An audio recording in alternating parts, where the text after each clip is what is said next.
Hello and welcome everyone to this morning's Daily Market Report brought to you on behalf of CommunityFT for all CommunityFT members, in which we will take a look at some major potential movements to occur over the next 24 hours. But before we do that, at this point, let us embrace a quick risk warning. So if we can familiarise ourselves with the information now in front, engage as much as is possible, simply so that hereafter any decisions you make in your trading are of a fully informed nature.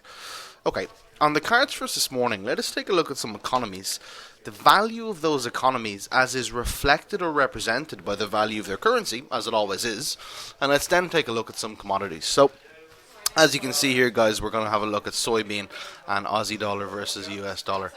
The first thing we're looking at here is the Aussie dollar US dollar chart. Now, what the trader will observe over the last given period of time here is the weakening of the Australian dollar coupled with the strengthening of the US dollar.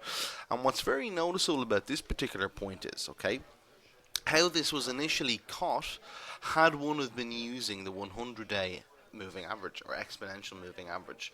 But can everybody see here, guys, it was a bit ambiguous, the signal, it was very, very ambiguous.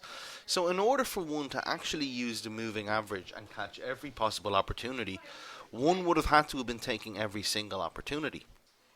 And a lot of those opportunities resulted in losing positions.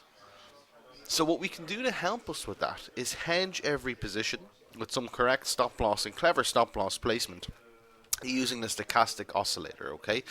The unemployment figures will be released today for the Aussie dollar.